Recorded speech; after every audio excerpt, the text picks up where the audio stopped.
Riley, Sky Sports News. Nice to see you again. Tell us what that point away at the Emirates has done to your side this week. Yeah, it was a good point. No, obviously it's a confident boost for the players against one of the top sides, and I think going forward, those are the sort of performances that we need to produce. And I keep saying that, but we have really, apart from a couple of halves. I don't want to keep going on about it, but that's the standard. That's the standard they have to set now for the remaining games, and obviously it proves to them that they can do it against a top side that we should be doing it against every side. I'm guessing that result. What can that do, perhaps on Saturday when you're playing Norwich, a team who are fighting for survival? I don't know. So obviously, you just have to use it as a momentum going into this game and try and draw on the experience of what it felt like in terms of that performance, and try and put that into the performance against Norwich. But it's a totally different game, totally different side that we're playing, obviously. But we're at home. It's really, we just want to get our home form back, to what it has been here over the years, and we want to put a performance after the West Brom game. We feel that we owe the crowd a little bit of a performance. How much can you talk about the referee and when he blew the whistle? You tell me, how much can I say? It depends what you print, doesn't it? Or put on TV. No. I said what I said. I still stand by it. I think my point was, you can talk about times and all this sort of stuff, and people trying to justify, is this minute or this second. But the point is, I've never ever seen when we're clear through on goal, or a team clear through just about have a goal scoring opportunity, and the whistle goes. I've never seen that. Or experienced it myself. So that was my problem with it all, to be honest with you.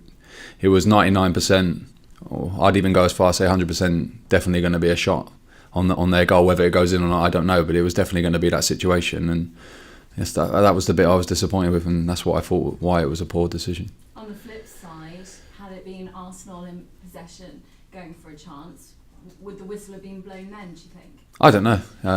Only the ref can answer that, but you'd hope so. Probably, you'd hope it'd be the same, and no doubt it will be. But I'd imagine it wouldn't be me. It'd be Arsene Wenger sat here saying the same thing to you. So, no. All I can say is about what it was our situation. It was obviously us that were on the attack, and it was disappointing, very disappointing. Focusing on your next game, who's under more pressure, you or Chris Hughton? Good question. I'm obviously under the pressure of what I'm doing here.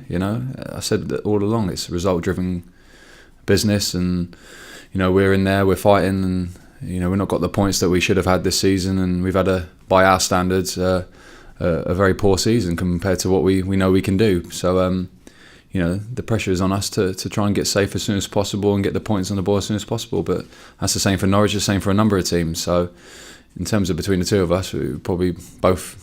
He feels his reasons and I feel mine, but I can only think about what I'm doing here at Swansea. You mentioned getting your home form back where it should be. Do you look at Norwich's away form and those sorts of stats? Does that influence? I think it does at certain points of the season, but I think at this point it doesn't really matter. I think everyone now knows how vital every single point is. So every team that comes here, or every team that we go away to, is going to be fighting for every single point, and probably more so, and it always tends to be the way at this time of the season, because this is the business end where everything really gets decided. So no, I'm not really looking at that. I'm just looking at the way I can prepare the team to try and beat Norwich. How do you keep everyone grounded and away from the P-word pressure? You can't keep players away from it all.